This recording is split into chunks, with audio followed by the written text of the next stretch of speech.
வணக்கம்.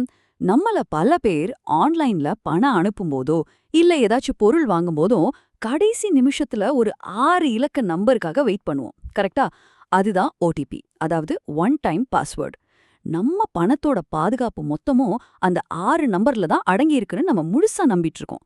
ஆனா, அந்த நம்பிக்கையோட ஆணி வேரையே அசைச்சு பார்க்குற மாதிரி ஒரு விஷயம் இப்ப நடந்துட்டு இருக்கு. நாம பாதுகாப்போட உச்சம்னு நினைக்கிற இந்த ஓடிபி சிஸ்டத்துக்கே ஒரு எண்ட் கார்டு போட போறாங்க. ஆமாங்க. வங்கி பாதுகாப்புல ஒரு பெரிய, ஆனா யாருக்கும் சத்தமே கேட்காத ஒரு மௌன புரட்சி நடந்துட்டு இருக்கு. அது என்ன? அது எப்படி வேலை செய்யுது? இதனால நமக்கு என்ன நல்லது? வாங்க, இத பத்தி ரொம்ப விளக்கமா, ஆழமா அலசி ஆராயலாம். இந்த கேள்விய ஒரு நிமிஷம் நல்லா யோசிச்சு பாருங்க.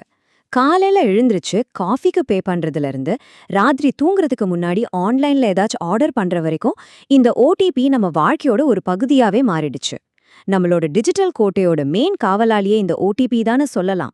ஆனா அந்த காவலாளிக்கே கண்ணை கட்டி நம்ம வீட்டுக்குள்ள திருட நுழைய முடியும்னா என்ன ஆகும்? நம்மளோட பாதுகாப்பு அரணா நினைக்கிற இந்த ஓடிபி உண்மையிலே ஒரு இரும்பு கோட்டை தானா? இல்ல அதுல யாருக்கும் தெரியாத சில சுரங்கப்பாதைகள் இருக்கான்னு நாம கண்டிப்பா தெரிஞ்சுக்க வேண்டிய நேரம் இது. சரி, இப்போ முதல் பகுதிக்கு வருவோம். ஓடிபில அப்படி என்னதாயா பிரச்சனை? இத்தனை வருஷமா நல்லா தானே போய்கிட்டு இருந்துச்சுன்னு நீங்க நினைக்கலாம். பிரச்சனை நம்மகிட்டயோ இல்ல டெக்னாலஜிலயோ இல்ல. ஆனா திருடர்கள் நம்மள விட வேகமா அப்டேட் ஆகிட்டே இருக்காங்க. நாம ஒரு பூட்டு போட்டா அதை எப்படி உடைக்கலான்னு அவங்க ராப்பகலா யோசிக்கிறாங்க. அப்படி அவங்க நம்ம ஓடிபி சிஸ்டம்ல கண்டுபிடிச்ச ஒரு சின்ன ஆனா ரொம்ப ஆபத்தான ஓட்டைய வச்சு பெரிய பெரிய மோசடிகளையே அரங்கேத்திட்டு இருக்காங்க. அப்படி என்னதான் அந்த ஓட்ட? வாங்க விரிவா பார்க்கலாம். இங்க பாருங்க, இது நான் ஏதோ கற்பனையா சொல்ற கதை கிடையாது. இதுதான் இப்போதைய லேட்டஸ்ட் நியூஸ். இந்த செய்தியில என்ன சொல்றாங்கன்னா, நம்ம நாட்டுல இருக்கிற மிகப்பெரிய வங்கிகளும், நம்ம ஜியோ, ஏர்டெல், வோடஃபோன் ஐடியா மாதிரி டெலிகாம் ஜாம்பவான்களும் ஒரு பிரம்மாண்டமான கூட்டணியை அமைச்சிருக்காங்க. எதுக்குன்னு கேக்குறீங்களா? இந்த பழைய எஸ்எம்எஸ் ஓடிபி முறைக்கு ஒரு குட் பை சொல்லிட்டு ஒரு புதிய அதிநவீன சத்தமே இல்லாத ஒரு பாதுகாப்பு முறையை கொண்டு வர்றதுக்கு தான். இது வெறும் பேச்சுவார்த்தை அளவில் இல்ல, இதற்கான சோதனைகள் ஏற்கனவே முழு வீச்சுல நடந்துகிட்டு இருக்கு. இப்பதாங்க விஷயத்தோட மைய புள்ளிக்கே வரும். ஓடிபியோட மிகப்பெரிய பலவீனம் என்னன்னா, அதை எஸ்எம்எஸ் வழியா வர்றதுதான். உங்க வங்கி உங்களுக்கு ஒரு ஓடிபி அனுப்புதுன்னா, அது உங்க போனுக்கு வந்து சேர்றதுக்குள்ள நடுவுல இருக்கிற நெட்வொர்க் வழியா ஹேக்கர்களால் அதை இடைமறிக்க, அதாவது சுலபமா திருட முடியும். இதை கேட்ட உடனே வடிவேலு சொல்ற மாதிரி, என்னடா இது மதுரைக்கு வந்த சோதனையான்னு தோணுதில்லையா? ஆமாங்க, நம்ம பணம் பத்திரமா இருக்கணும்னு வர்ற ரகசிய நம்பரை இவ்ளோ ஈஸியா இன்னொருத்தர் பார்க்க முடியுங்கிறது ரொம்ப அதிர்ச்சியான உண்மைதான். சரி, இதை எப்படிதான் பண்றாங்க? அவங்க ரொம்ப நுட்பமா பிளான் பண்ணி பண்றாங்க. இதுல 2 முக்கியமான வழிகள் இருக்கு. ஒன்னு சிம் குளோனிங். இத சிம்பிளா சொல்லணும்னா, உங்க வீட்டு சாவிக்கு யாருக்கும் தெரியாம டூப்ளிகேட் போடுற மாதிரி தான். மோசடி பண்றவங்க உங்க சிம் கார்டை அப்படியே காப்பி அடிச்சு இன்னொரு போன்ல போட்டுப்பாங்க. இதுக்கப்புறம் என்ன ஆகும்? உங்களுக்கு வர வேண்டிய எல்லா ஓடிபி, கால்ஸ், மெசேஜ் எல்லாமே நேரா உங்க போனுக்கு போகும். இன்னொன்னு, இப்ப ரொம்ப புதுசா வந்திருக்கிற சிம் இடமாற்றங்கள். நாம போன்ல பிசிக்கல் சிம் கார்டு இல்லாம டிஜிட்டலா பயன்படுத்துறது தான் சிம். சில தில்லுமுள்ளு வேலைகளை செஞ்சு உங்க நம்பருக்கான சிம் அவங்க போன்ல ஆக்டிவேட் பண்ணிடுவாங்க. இது நடந்தா உங்க போன்ல நெட்வொர்க் கட் ஆயிடும். உங்க நம்பர் அவங்க போன்ல வேலை செய்ய ஆரம்பிச்சிடும். இதுக்கப்புறம் உங்க பேங்க் அக்கவுண்ட்ல என்ன நடக்கும் நான் சொல்லி தெரிய வேண்டியது இல்ல. அடேங்கப்பா, இது கேட்கறதுக்கே ரொம்ப பயங்கரமா இருக்கே. இதுக்கு என்னதான் தீர்வுன்னு நீங்க பதட்டப்பட வேண்டாம். ஒவ்வொரு பூட்டுக்கும் ஒரு சாவி இருக்கிற மாதிரி ஒவ்வொரு பிரச்சனைக்கும் ஒரு தீர்வு கண்டிப்பா இருக்கும். இங்கதான் நம்ம கதையோட புதிய ஹீரோ என்ட்ரி கொடுக்கறாரு. இவரோட பேரு சைலண்ட் அத்தென்டிகேஷன், அதாவது மௌனமான அங்கீகாரம். இந்த பேர்லயே இருக்கு இதோட மொத்த தத்துவமும். சத்தமே இல்லாம நம்மள பாதுகாக்க போறாரு. இந்த ஸ்லைட்ல இருக்கிறத நல்லா கவனிங்க.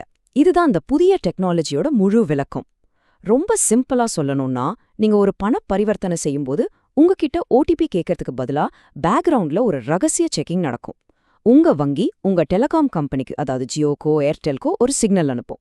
ஹலோ, இவர நம்ம கஸ்டமர், இந்த பேங்க் அக்கவுண்ட்ல பதிவு செஞ்ச நம்பரும் இப்போ இவர் பணம் அனுப்ப முயற்சி பண்ற போன்ல இருக்கிற சிம் கார்டும் ஒண்ணுதானான்னு ஒரு நிமிஷம் செக் பண்ணி சொல்லுங்க அப்படின்னு கேட்கும். இதுக்கு உங்ககிட்ட இருந்து எந்த வேலையும் தேவையில்ல, ஒரு சின்ன கிளிக் கூட தேவையில்ல. இந்த முறையோட மிகப்பெரிய பிளஸ் பாயிண்ட் இதுதாங்க. பாதுகாப்புக்காக நம்ம இனிமே ஓடிபிக்காக காத்திருக்க வேண்டாம், அதை பார்த்து டைப் பண்ண வேண்டாம். எல்லாமே நமக்கு தெரியாம பின்னணியில ஒரு சில வினாடிகளுக்குள்ள நடந்து முடிஞ்சிடும். இது எப்படின்னா, ஒரு பெரிய விஐபிக்கு பாதுகாப்பு கொடுக்கற மாதிரி. அவருக்கு தெரியாமலேயே அவரை சுத்தி ஒரு பாதுகாப்பு வளையம் இருக்கும் இல்லையா? அதே போல நம்ம ஒவ்வொரு பரிவர்த்தனைக்கும் பின்னணியில இந்த மௌன பாதுகாவலர் வேலை செய்வார். ஓகே, இது கேட்கறதுக்கு ரொம்பவே சூப்பரா இருக்கு. ஆனா கண்ணுக்கு தெரியாம பின்னாடில அப்படி என்னதான் நடக்குது? இந்த மௌன பாதுகாவலர் எப்படி ரகசியமா வேலை செய்யறாருங்கிறத இப்போ படிப்படியா இன்னும் விளக்கமா பார்க்கலாம் வாங்க. இந்த 4 ஸ்டெப்பையும் ஒரு துப்பறியும் கதை மாதிரி பாப்போமா? ஸ்டெப் 1. நீங்க உங்க பேங்க் ஆப்ல ஒருத்தருக்கு 1000 ரூபாய் அனுப்ப பே பட்டனை தட்டுறீங்க. உடனே ஸ்டெப் 2 ஆரம்பிக்குது. உங்க வங்கி நீங்க ஏர்டெல் யூஸ் பண்ணா ஏர்டெல் கிட்டயும் ஜியோ யூஸ் பண்ணா ஜியோ கிட்டயும் ஒரு ரகசிய மெசேஜ அனுப்புது. ஸ்டெப் 3 தான் கதையோட கிளைமேக்ஸ். வங்கி கேக்கும், பாஸ், நம்ம வாடிக்கையாளர் இந்த நம்பர்ல இருந்து பணம் அனுப்ப பாக்குறாரு. நீங்க ஒரு தடவை செக் பண்ணி சொல்லுங்க. எங்க ரெக்கார்ட்ல இருக்கிற ஃபோன் நம்பரும் இப்போ சிக்னல் வர போன்ல இருக்கிற சிம் கார்டும் ஒண்ணுதானா இல்ல வேற வேறயா? உடனே டெலிகாம் கம்பெனி நொட்டி போடுதல அது சரி பார்த்து எல்லாம் பக்காவா இருக்கு பாஸ், நீங்க தொடரலாம் அப்படின்னு கிரீன் சிக்னல் காட்டும். உடனே ஸ்டெப் 4 படி உங்க டிரான்சாக்ஷன் சக்சஸ் ஆகிடும். ஒருவேளை திருடன் உங்க சிம்ம க்ளோன் பண்ணி வேற போன்ல இருந்து முயற்சி பண்ணா டெலிகாம் கம்பெனி உடனே சொல்லிடும், ஆஹா இங்க இடிக்குது, நம்பர் 1 ஆனா சிம் கார்டு வேற, டேஞ்சர் சிக்னல். உடனே அந்த பரிவர்த்தனை அந்த நொடியே தடுக்கப்படும். திருடன் ரிஸ்க் எடுக்கிறதெல்லாம் எனக்கு ரஸ்க் சாப்பிடுற மாதிரி நினைச்சு உள்ள வந்தா இங்க அவனுக்கு அல்வா தான் கிடைக்கும். இதுல நாம ரொம்ப ஆச்சரியப்பட வேண்டிய விஷயம் என்னன்னா, இவ்ளோ பெரிய சரிபார்ப்பு நடக்கிறதுக்கு வெறும் 1-2 வினாடிகள் தான் ஆகும். நிகழ்நேரத்துல, அதாவது ரியல் டைம்ல நடக்கும். நம்ம கண்ணை சிமிட்டுறதுக்குள்ள பின்னணியில ஒரு பெரிய பாதுகாப்பு சோதனையே நடந்து முடிஞ்சிடும். நமக்கு எந்த வேலையும் இல்ல, எந்த டென்ஷனும் இல்ல, பரிவர்த்தனையும் தடையின்றி நடக்கும். இந்த மௌன அங்கீகாரங்கிறது ஒரு தனி ஆள் கிடையாது. இது ஒரு பெரிய பாதுகாப்பு படையோட ஒரு முக்கியமான வீரர்னு சொல்லலாம். வங்கிகள் நம்மளோட பாதுகாப்பை அடுத்த கட்டத்துக்கு கொண்டு போக பல புதிய முயற்சிகளை எடுத்துட்டு வராங்க. இந்த மௌன அங்கீகாரம் அதுல ஒரு முக்கிய அங்கம். இதை தாண்டி வேற என்னெல்லாம் பாதுகாப்பு அம்சங்கள் இருக்குன்னு பார்க்கலாம். பாருங்க, இது நான் சொல்லல, ஆக்சிஸ் வங்கியோட ஒரு உயர் அதிகாரியே என்ன சொல்றாருன்னு. இது ஏதோ காத்து வாக்குல வர செய்தி இல்ல. நாங்க பல டெலிகாம் கம்பெனிகளோட சேர்ந்து இதை ஏற்கனவே பல கட்டங்களா சோதனை செஞ்சுக்கிட்டு இருக்கோம்னு அவரே சொல்றாரு. இது எவ்ளோ சீரியஸான ஒரு முன்னெடுப்புன்னு இதுல இருந்தே நாம புரிஞ்சுக்கலாம்.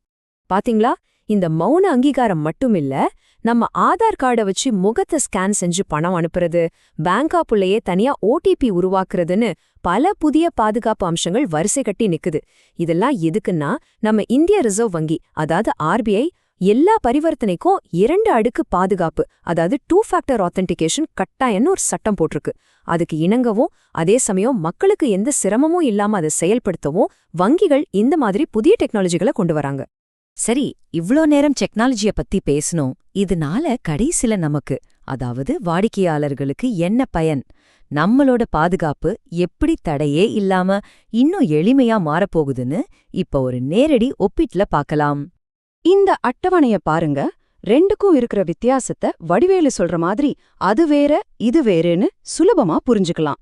பழைய ஓடிபி முறையில நாம எஸ்எம்எஸ்காக காத்திருக்கணும், அத பார்த்து தப்பில்லாம டைப் பண்ணணும். சில சமயம் நெட்வொர்க் இல்லாம எஸ்எம்எஸ் வராது, டென்ஷன் ஆகிடும். அதுக்கும் மேல அதை திருடவும் முடியும். ஆனா இந்த புதிய மௌன அங்கீகார முறையில நமக்கு எந்த வேலையும் இல்ல, காத்திருப்பும் இல்ல, டென்ஷனும் இல்ல. எல்லாமே பின்னணியில பாதுகாப்பா அதிவேகமா நடந்து முடிஞ்சிடும். இதுதாங்க உண்மையான ஸ்மார்ட் பாதுகாப்பு. இந்த முழு முயற்சியோட நோக்கம் ரொம்ப சிம்பிள். 1, ஆன்லைன் மோசடிகளை குறைச்சு நம்ம பணத்தை பாதுகாக்கணும். 2வது, நமக்கு மன அமைதியை கொடுக்கணும். ஐயோ நம்ம பணம் பத்திரமா இருக்குமாங்கிற பயம் இல்லாம ரொம்ப சுலபமா வசதியா ஆன்லைன் பரிவர்த்தனைகளை செய்ய வைக்கணும். இதுல பாதுகாப்பும் கிடைக்குது, அதே சமயம் நம்ம வசதியும் குறையல. இறுதியா இந்த ஒரு வரிய மனசுல நல்லா பதிய வச்சுக்கோங்க. உண்மையான சிறந்த பாதுகாப்பு எதுன்னா அத பத்தி நாம கவலைப்படவே தேவையில்லாத அளவுக்கு அது பலமா இருக்கணும். இந்த மௌன அங்கீகாரம் அந்த மாதிரியான ஒரு பாதுகாப்பை நோக்கிய ஒரு மாபெரும் பாய்ச்சல். இனிமே நீங்க ஓடிபி பத்தி கவலைப்பட தேவையில்லாத ஒரு காலம் வெகு தொலைவில் இல்ல. இந்த தகவலை நீங்க தெரிஞ்சுக்கிட்டது மட்டும் இல்லாம உங்க வீட்ல இருக்கிற பெரியவங்களுக்கும் உங்க நண்பர்களுக்கும் சொல்லி அவங்களையும் விழிப்புணர்வோட இருக்க வைங்க. அது வரைக்கும் உஷாரா இருப்போம். நன்றி.